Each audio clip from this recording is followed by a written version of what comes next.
Ladies and gentlemen, boys and girls, welcome into this week's episode of the Don't Tell Mama Sports Podcast. I'm your host, Matt Cobold. Joining me from Philly is our guy, Dan. Dan, first off, what's up? I've heard you had a busy day today. What's going on? Happy to be back on. Yeah, it's a busy day, jury duty. Always exciting. I was just scrolling through the ESPN app pretty much the whole time, just not paying attention to anything that they were telling me to do, but it's good stuff. I'm happy to be out of that place. Well, I heard it was worth your time for your wallet. $11 for the day? It was actually like $10.57. So, I don't want to Whoa. brag or anything, but it's pretty serious gig I got on the side now. Got a little side gig. Well, Yeah. appreciate you joining us today, Dan, making time for us. Had to make a call into the bullpen. Had a couple guys get nervous and couldn't join us for the Don't Tell Mama Sports Podcast for this week. But appreciate you joining us, Dan. If the people out here don't know, Dan's from Philly. He's an Eagles fan. We had him on for the NFC East divisional breakdown, so go back and watch that if you want to hear Dan's takes. But Dan, let's start out today. Tell us about your Eagles start to the season after 2 weeks. Yeah, so the feeling around Philadelphia is one of hesitation. 2-0 is great.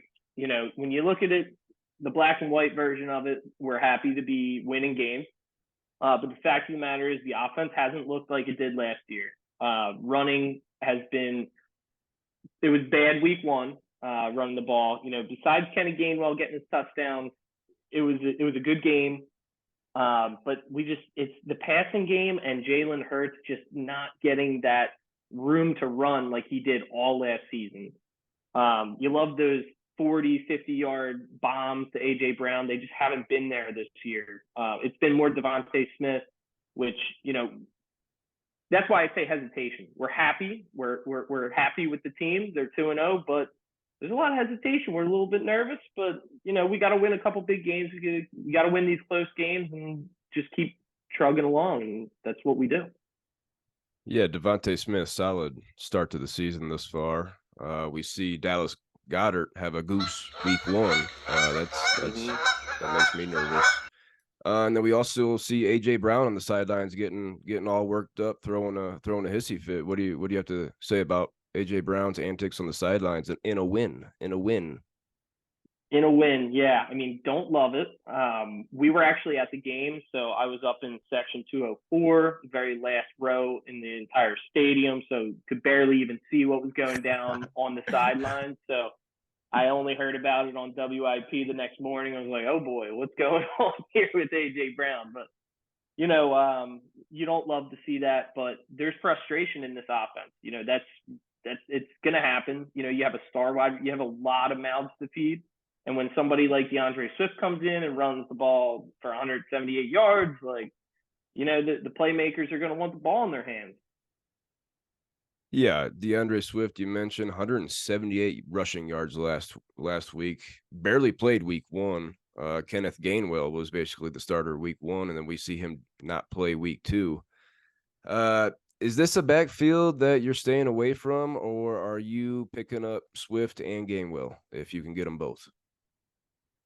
I'm sticking with Swift based on what he just showed us in this game. I think Coach rides the hot hand. Much like he did, if you remember the Super Bowl, Kenny G was like our go-to guy in the Super Bowl because he was the only one making any ground against the Chiefs. So it was like they rode him into week one. Like you proved it in the biggest game in the world. Like, let's see how you do it in a simple week one. And we rode that, but he got banged up. We maybe gave him the ball too much. And a lot of the feeling at that point in time was, well, why don't we save DeAndre Swift for, he gets hurt very easily. Maybe let's save him for the big moments of the season where we're going to need him. But after a game like that, man, just run him into the ground. He looks good. He made more yards after contact than we would have ever expected from an Eagles running back this season. So just go ahead, give him the ball, keep feeding him. DeAndre Swift over Kenny G for the rest of the year in my outlook. I like that call, Dan. We see the Eagles go on the road Monday night to Tampa Bay on ESPN plus ABC. It's a doubleheader, but we'll get into that game a little later. Good start for your Eagles. Good start. 2-0.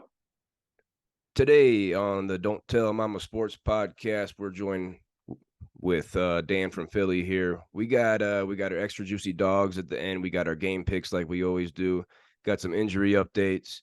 But first, we're going to start here in Boulder, Colorado with College Gameday because the ESPN show was here last Saturday for the Rocky Mountain Showdown between the Buffaloes of Colorado and the Rams of Colorado State. Now, Dan, the show started at 7 a.m. out here, local time. 7 a.m. We got out there early. We had some bubbly. It was pretty smooth to start your Saturday. If you can spend a Saturday morning on a college campus, football, man, that's tough to beat. And it's definitely tough to beat here in Boulder, where the campus sits at the base of the Flatirons. I love the Flatirons, favorite hike. And, you know, the ESPN crew, they were all there. They were all here Saturday. Desmond Howard. We had Kirk Herbstreit here. The guest picker was The Rock. Man, he brought some juice. He was real fired up. The Rock, he had Sanders jersey on, Colorado. That was dope. And then, of course, the OG, Lee Corso. A lot of people's favorite guy, Lee. This was actually his 400th pick. I didn't realize that he's been doing it that long. And freaking confetti flew out after he made his pick. Colorado is down to talk in the entire nation, and they deserve it. It's been 26 years since I picked Colorado. This pick is for my friend Chris Fowler.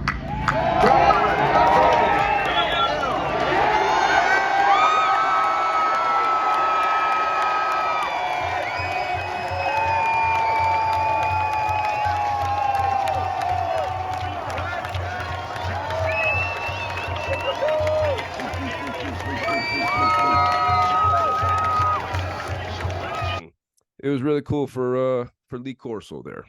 Good guy. I don't know how much longer he's gonna be doing it. But Dan, the game kicked off at about 10:23 Eastern time for you, and didn't end until about 2:30 Eastern. So I don't blame you if you missed this one. How much of this game did you catch? It's a tough one for me. Saturday, not a great night in Dan's world. I did not make it past the first quarter. It's exciting to watch the highlights, though. It was a fun, exciting game. It was very chippy right out of the start, so you got to love that energy.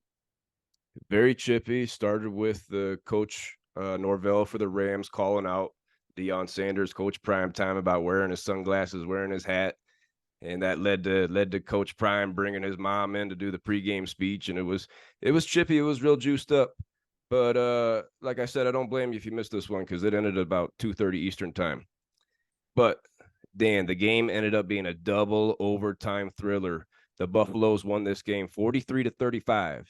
Colorado State led the majority of this game. The Rams had the lead 21-14 into the fourth quarter. They were winning. But we know Coach Prime. He's got that swagger. He's got that confidence. It's rubbing off on his players, no doubt. His son, Shadur, the quarterback, threw for 348 yards and 4 touchdowns. And he led a 98-yard drive down 8 points with 2 minutes to go. Oh, the ball's on that kid. Coach Prime's other son, Shiloh, a safety. He started off the scoring for the Buffaloes early in the first with an 80-yard pick six. He grabbed that baby and took it to the house. Now, the biggest thing for me about the Rams, they continue to shoot themselves in the foot. 17 penalties for 182 yards, Dan. What do you think about those numbers? 17 penalties? Yeah, 182 yards. I'm assuming a lot of that was after the whistle, just from what I saw in the first quarter. Man, it was a lot of stuff going on after the whistle. It was a lot of big plays, high scoring game. Dan, this game drew 9.3 million viewers.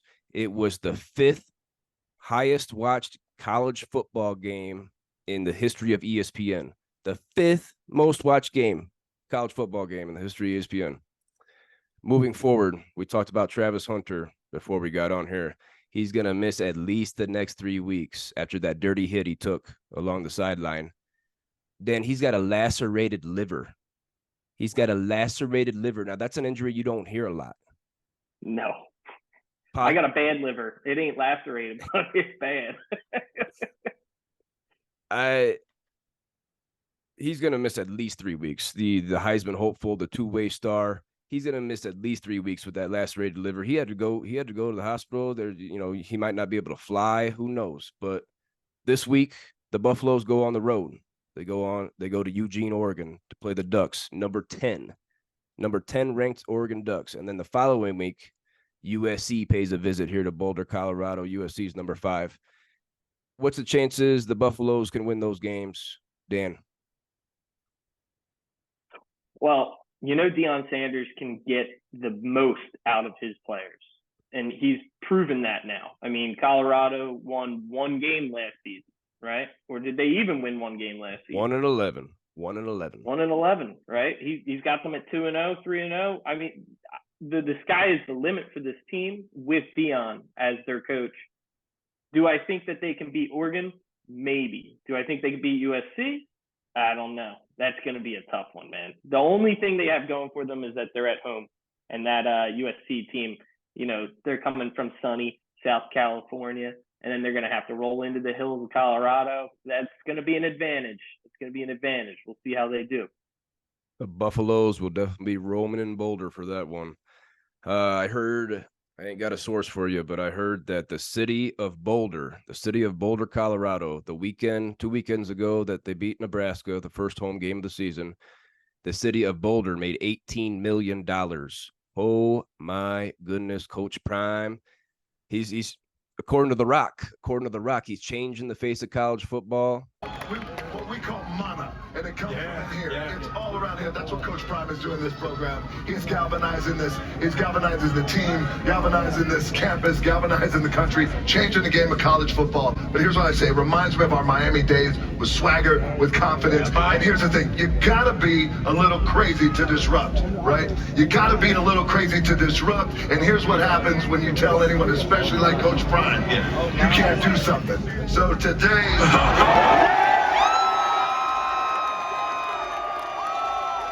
The whole ESPN network was out here in Boulder this past weekend, and it was awesome.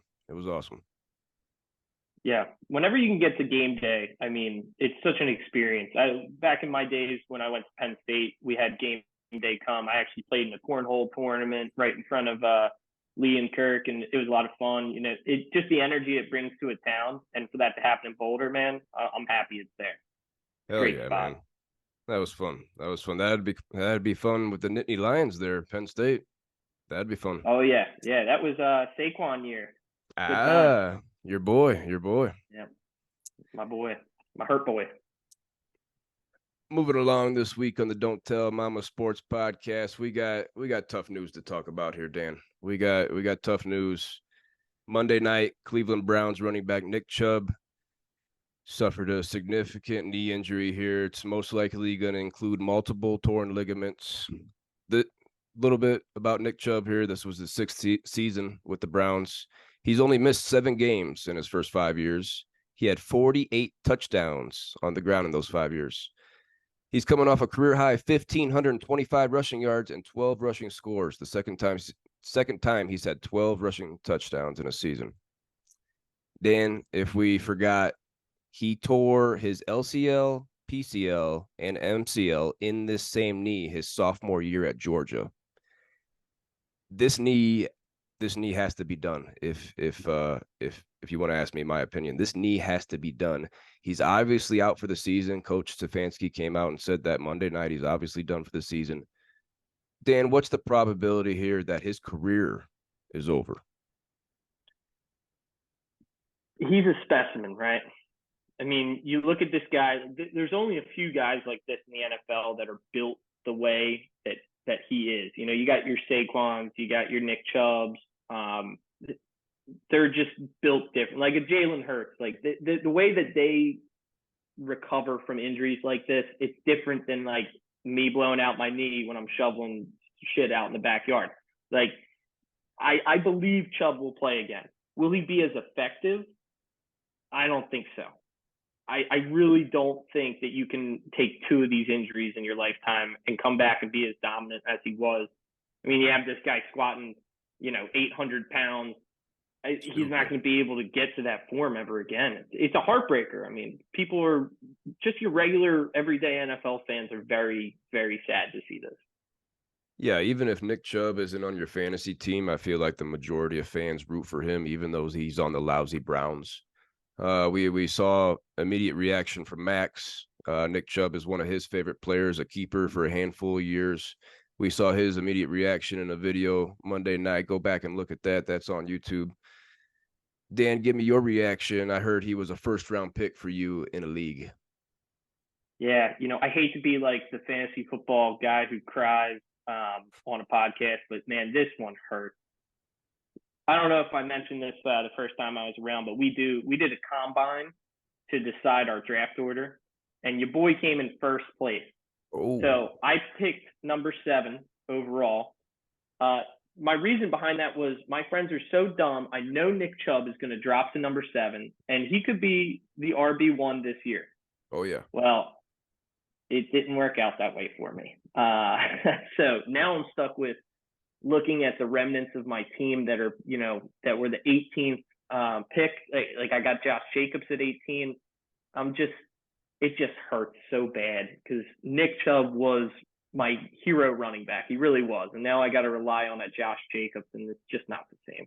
Yeah, Josh Jacobs has not looked good either. No. Let's finish up this segment here about Nick Chubb with this. Dan, we see Kareem Hunt just signed this morning, Wednesday the 20th, 1-year deal up to $20 million. Jerome Ford was probably the number 1 waiver wire pickup in a lot of people's leagues last night. How do you see this backfield playing out? What's the percentage of touches? How do we split this backfield? I think you're going to see a lot of Jerome Ford this week.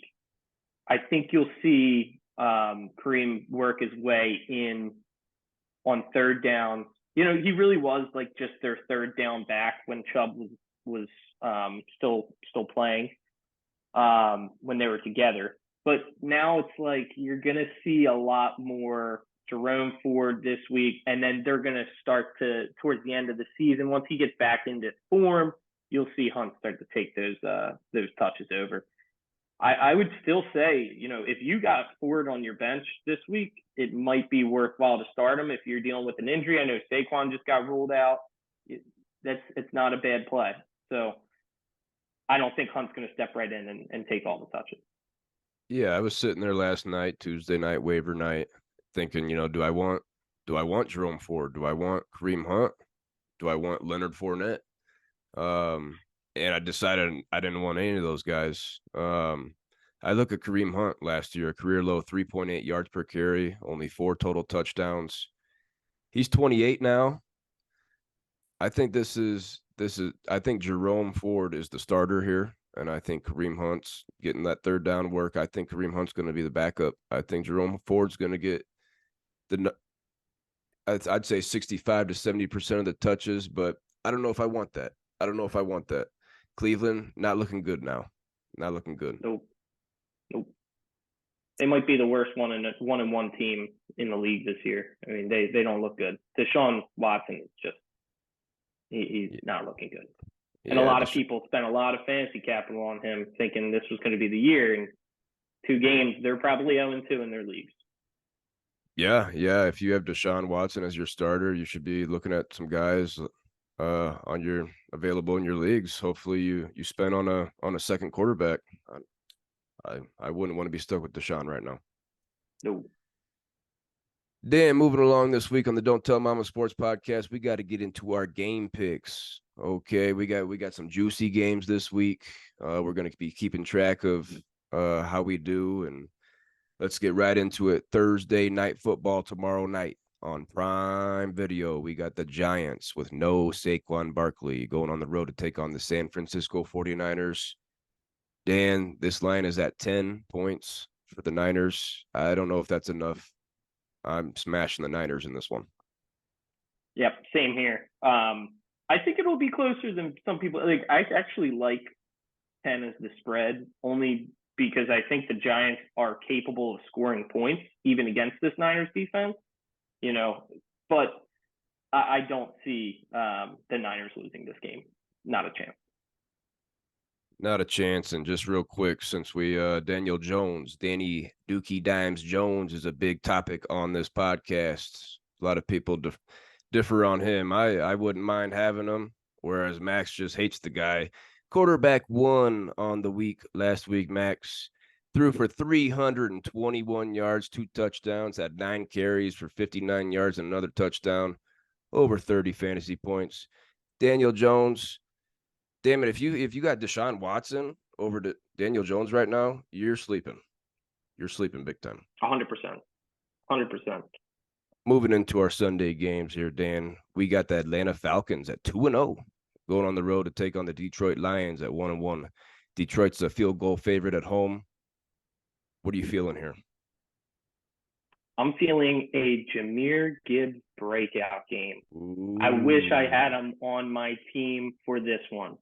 The Falcons' defense has been pretty decent, but their pass defense has been what's keeping them in games. Teams are struggling to pass against them, and that ain't going to happen with this Lions offense. You're going to see Jahmyr Gibbs run all over this team. Breakout game, calling it now. David Montgomery's definitely going to miss this one. He said he's thinking about missing several weeks, whereas Dan Campbell says he's day-to-day. Who knows about that? We see Amon-Ra a little banged up. He's dealing with a toe injury, considered day-to-day. He won't participate in practice today, Wednesday the 20th. But I think Atlanta's flying a little high right now. I got Detroit at home. Bounce back game. I had them beating Seattle last week. Let me down there. But I think they bounce back and get Atlanta. I'm with you on that one, Dan. 100%. Staying in the morning games, we got the Saints going on. Undefeated Saints 2-0 going on the road to take on the 1-1 Packers. This is going to be a good one. Might be a slugfest. We're not sure about Aaron Jones' availability, but I see the Packers getting a win at home here at Lambeau Field. Saints didn't look very good against the Panthers on Monday night. No, they didn't. Derek Carr really struggled, but I just can't picture this banged up Packers team, even in their home opener, taking that. I think the Saints, the real game here is going to be the Saints defense versus Packers offense with Jordan Love. I mean, are we really buying this after 2 games? I mean, he looked okay in week 1. He looked week 2. What's he going to look like week 3? We don't know. And I like this Saints defense against essentially a 4-year rookie quarterback. Jordan Love, quarterback 2 on the season, according to ESPN, 396 passing yards and 6 touchdowns. That's going to be a good one. I got the Saints winning that division, but that's a toss-up game right there, Dan. We'll see. It's a big one. Staying in the morning games, I got my Tennessee Titans. Let's go, Derrick Henry, going to run all over the Cleveland Browns. Now, Dan, this one baffles me here. Cleveland is favored by 3.5. I went on FanDuel already today and put some skin on the Titans money line. Believe at plus 140. I don't understand how the Browns are favored in this game. Titans are coming off an overtime win against the Chargers. Ride the Titans in this one, fellas. 100% tighten up. I mean, I'm with you. I don't know why the Browns are favored in this game. Me personally, I'm taking the Titans with the points just to make myself feel a little bit better and sleep better at night. But I mean, Tannehill's looked pretty good in these first 2 games. I mean, yeah. He's looking reliable. He's running the ball. He's got a rushing touchdown. He looks healthy again. And you got Derrick Henry. He's going to have a monster game against this. As long as they don't run towards Myles Garrett, they'll be just fine. Yeah, Myles Garrett's a beast. Yeah. Moving along, we got the Denver Broncos right here. The Broncos at 0-2. Surprise, maybe not a surprise, but they're going on the road to take on the Miami Dolphins at 2-0. We see Jalen Waddle in concussion protocol. We see Tyreek Hill dealing with a ankle, I want to say, limited participant. Doesn't matter to me. Miami's going to win this game. Yeah, I mean, the safe bet is Miami's going to win this game, but I really think that the Broncos stand a chance in this. And they've led in both of their first two games. Their offense has been competent in first halves. I mean, if they can put together 3 quarters, they could take down this Miami team. They just need to stop the offense, and that's just Tyreek Hill and Tua. I mean, you got to figure out those two, and maybe it happens, but I'm still taking the Dolphins. We just moved, like Kelly was telling you before this, and we're about a mile away from Empower Field, Broncos Stadium. They played both their games at home, lost to the Raiders and the Salamanders of Washington. It's going to be a tough season here in Denver. Sean Payton, Russell Wilson, you guys better figure out your poop routine and figure out what's going on the field. Yeah. Staying in the morning games on Sunday, this is my juiciest game of the week here, Dan. This baby's juicy. It's got a 54-point over-under. It's the highest of the week. It's actually a pick'em here, even. Nobody's favored. We got the 0-2 Chargers at the 0-2 Vikings. 2 playoff teams from last year. Someone's got to win this game. Someone's going to 0-3. We hope nobody ties. How do you feel about this one, Dan? Juicy. Man, I love this game. I don't know who's going to win. I mean, I'm picking the Chargers, but I love this game. It's going to be like, which defense is worse? Just throw the ball wherever. Who cares? Justin Jefferson's going to have like 300 freaking receiving yards. I mean, I got Keenan Allen. Jefferson. He's going to have an absolute monster game. There's just, who's going to win it? I don't know. Taking the Chargers. We'll see what happens. I saw the Vikings in person. They just look so bad. I mean, they look so sad. Kirk is having a decent year. It's just the team that they just don't have the talent outside of Justin Jefferson and Kirk when he's playing decent. So we'll see. Yeah, we talk about maybe a lack of talent there in Minnesota. We see a trade just go down right before we came on here, Dan. We got a little pick swap going on with the LA Rams. Cam Akers is going to join Alexander Mattison in that backfield. What's real quickly, what's your instant reaction to that in Minnesota? Yeah, my instant reaction is I feel bad for whoever drafted Alexander Mattison because his value just plummeted. Even if they just do a split backfield, I mean, Alexander Mattison is no longer an automatic start, even though he hasn't been the first 2 games. He really hasn't played up to expectations at the beginning of the year. I really do think Cam Akers finding the right home. We've seen stretches of him where he's looked so good. Him being in a good offense would be really good, but the Vikings offensive line is a little terrible. So we'll see what happens. It all comes down to how much time gets split between the two of them, whether he becomes startable or just drop him off your team. Yeah, this could very well be a 50-50 timeshare. Like you said, we've seen stretches from Cam Akers where he's had a lot of juice the last few games last season. He looked really good. I'll be interested to see here. And I mean, hopefully you didn't drop Cam Akers. Hopefully you still got him because I think like you said, he's still got some value, but he's got no value for this week. I doubt he plays. And getting back to this Chargers Vikings game, I have to agree with you there. I also have the Chargers in a toss-up. This could be an OT thriller. Like I said, 54-point over-under. Chargers, heartbreaker at Tennessee last week in overtime. They get it done. They don't go to 0-3. Last thing on this game, you got to take the over. 54 points? Come on, baby. Slam that. Put your life savings on that and watch them score like 80 points, man. It's going to be a fun one because there is no defense on either of these teams. Let the ball fly. Let it fly, baby. Let it rip. Going to the AFC East, we got a divisional matchup here. The 0-2 Patriots going on the road to take on Zach Queef Wilson and the New York Jets. This one's a toss-up also. This is a 37-point over-under. Like, don't watch this game, people, unless you're trying to watch Garrett Wilson, which I'd love. But I'm going to go Jets at home. Patriots going to go to 0-3. I wonder when the last time that happened. I got the Jets squeaking this one out. I'm with you. It's going to be a low score. This is going to be like a 10-9 game.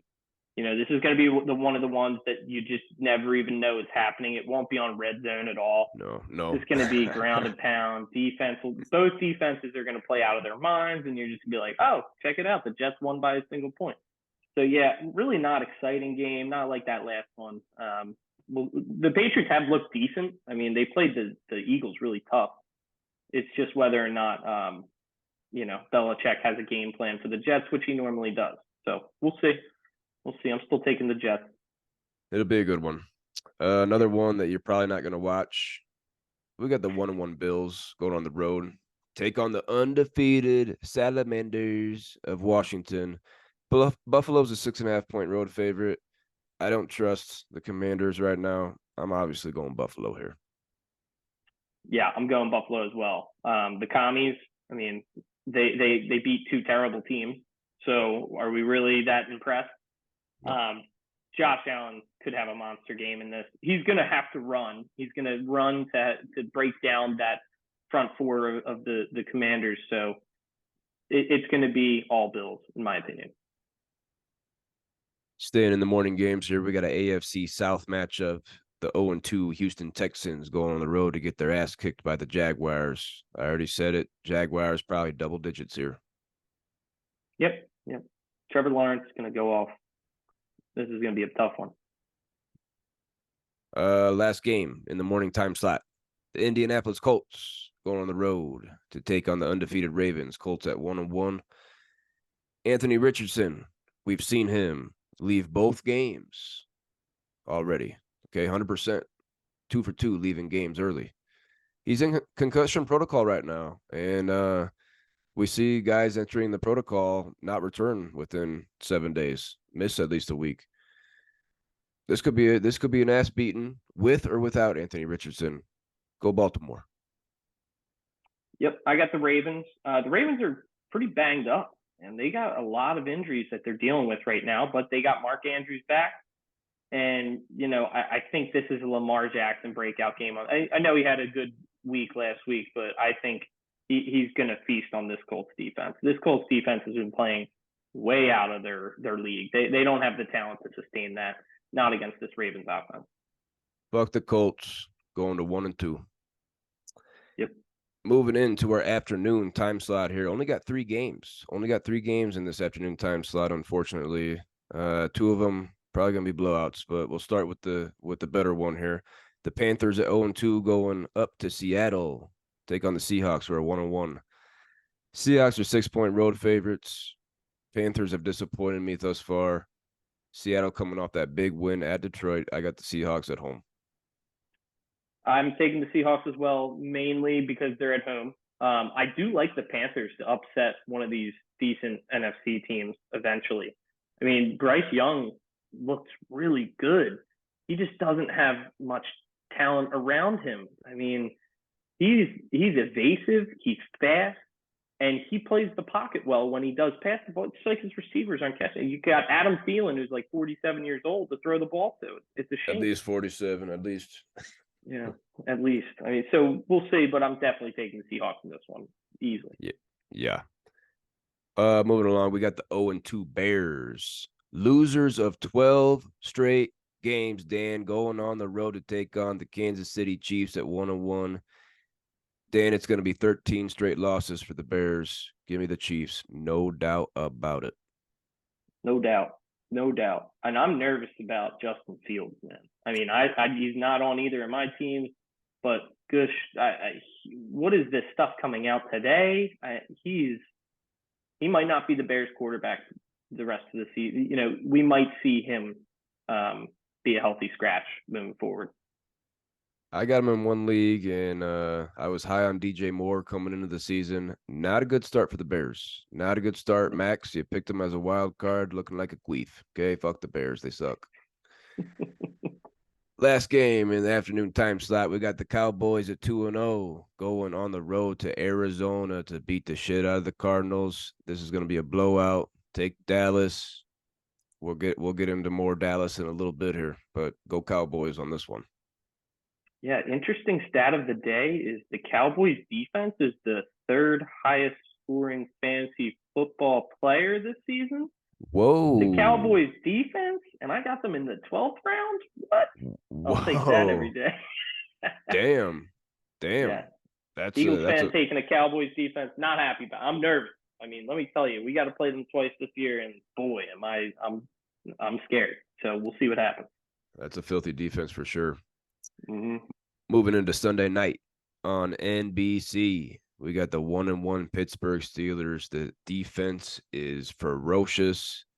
The quarterback play sucks. They're going on the road to take on the Las Vegas Raiders. Also at 1-1, this is a toss-up here for me, Dan.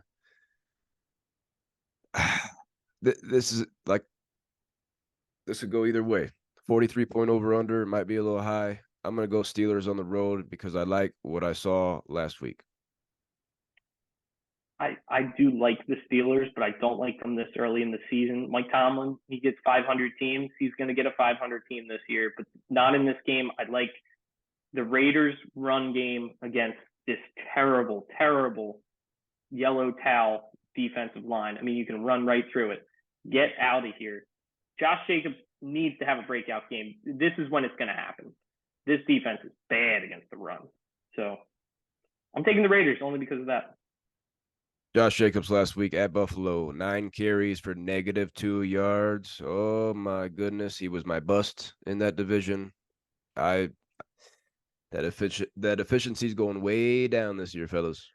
All right, Dan, let's get into our Monday night matchups. We got another doubleheader here. First, what do you think about these Monday night football doubleheaders? Because there's a little back and forth about how it's set up with an hour in between kickoffs. And how do you feel? Do you like it?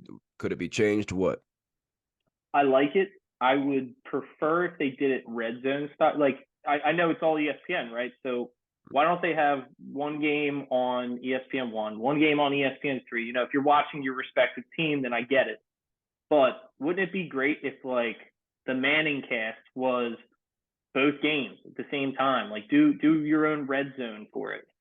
But, you know, I like that they have 2 Monday night games. I mean, more football is always good for me. And Monday nights, if you get a bummer game, you can switch to the other. So we're excited about that. Heck yeah. I'm with you there, Dan. Doubleheader on Monday night. Take one of the 7, 8, 9 games from the morning time slot on Sunday and move it to Monday night. Yeah, definitely more exposure, more money for ESPN. But the first game we have 5:15 Mountain Time. This one's on ABC, ESPN Plus. We got your Eagles fly, 2-0 taking on also the 2-0 Buccaneers at Tampa Bay. I wouldn't expected Tampa Bay to be 2-0. I believe I picked them to lose both. Baker Mayqueef. Damn it, their luck runs out. Eagles are going to get this one on the road, Dan. Are you going to surprise us here? You going to surprise us? No.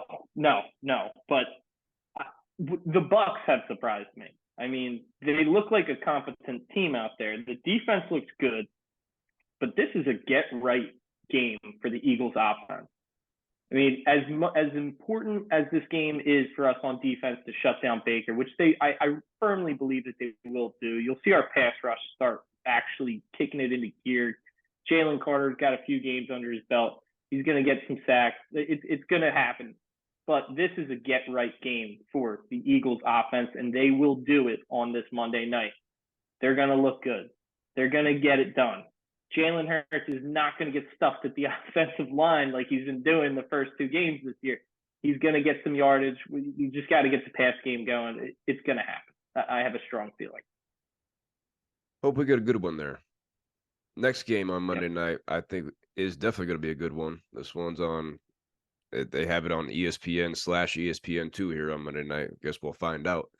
Got a little Super Bowl rematch from a couple years ago. The LA Rams sitting at 1-1, taking on the winless Bengals in Cincinnati.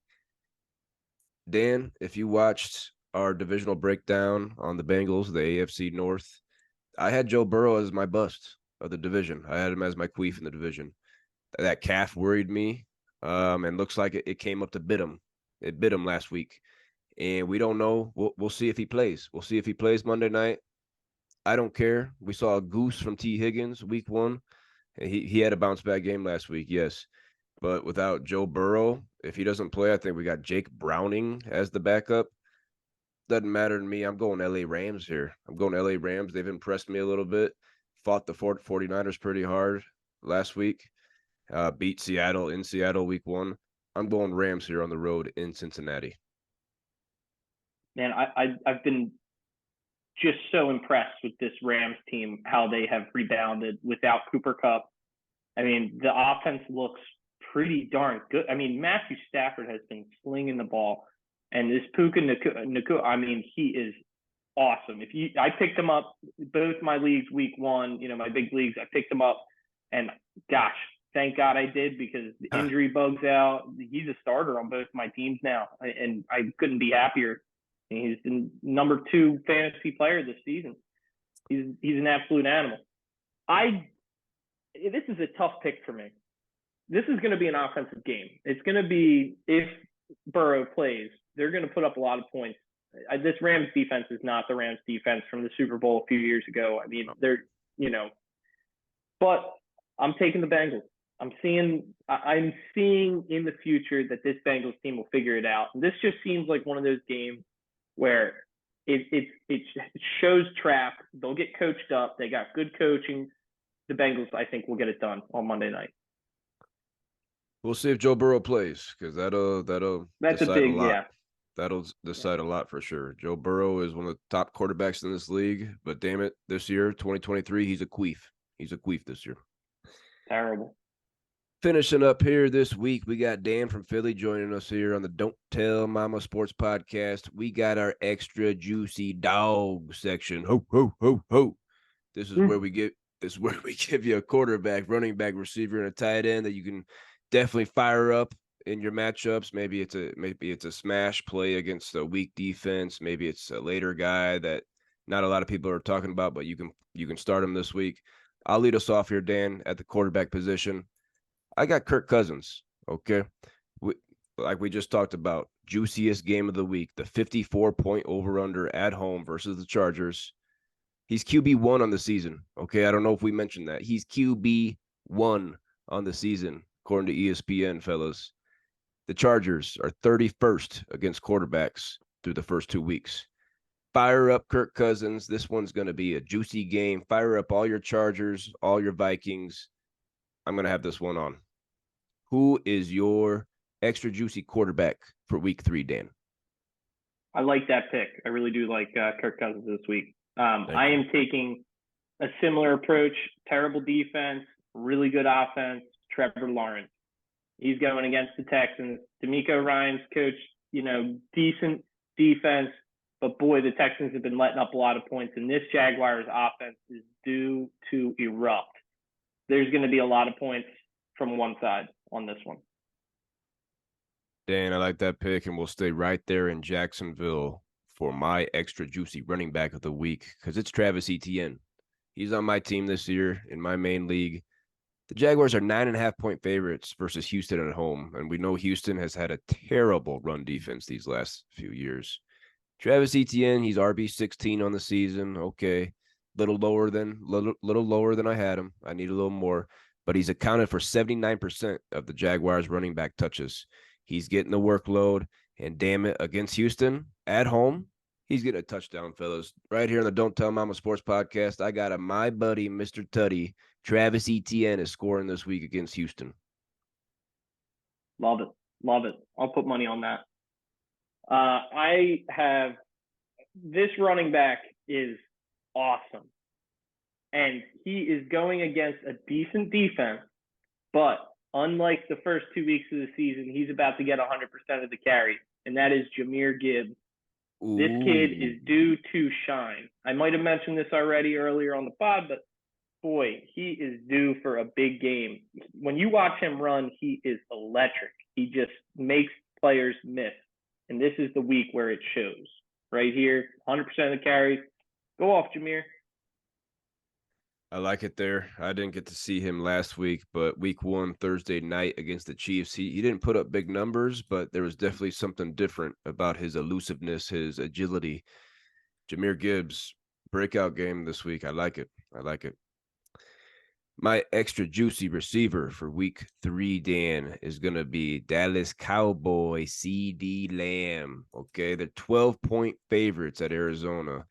The Cardinals are middle of the pack against receivers through the first 2 weeks, but CD Lamb is wide receiver 11 on the season without a touchdown. And that leads me right into another my buddy Mr. Tutty guarantee here. I think CD Lamb's pulling in at least one. My worry is they get up big like they did week 1 against the Giants, and maybe they don't have to throw as much. But I can see CD Lamb catching one in the first half here. Touchdown for CD. Good call. Good call. I got this game we keep talking about. This Chargers game, Vikings Chargers. It's going to be an offense points fest. Man, I love Keenan Allen this week. I wish I had him on all my teams. I'd be starting him all over the. I mean, Mike Williams had more targets last week. That ain't going to happen again. Love Big Mike, but boy, Keenan Allen is primed for a huge outing with a ton of receptions. If you're PPR, you're licking your chops in this one.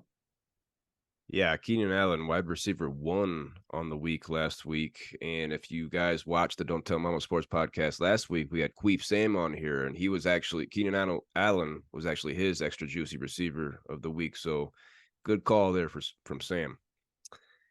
Lastly, my extra juicy tight end of the week. This one was my toughest one for week 3.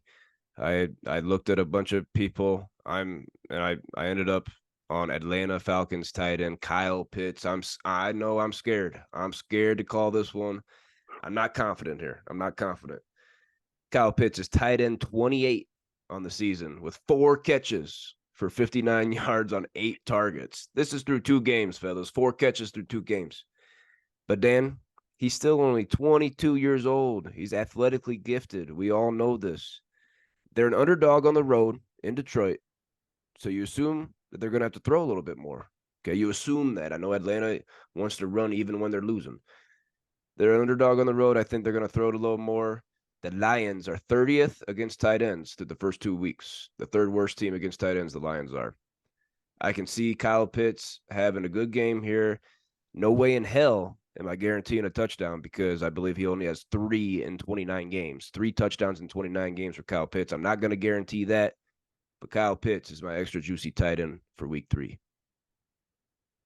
Hey, when you put it that way, we'll see. I mean, so many people have been just hurt, by what he has done to their teams. But, man, I'm rooting for it. I like Kyle Pitts. He's a beast. I mean, feed him the ball. They really feed him.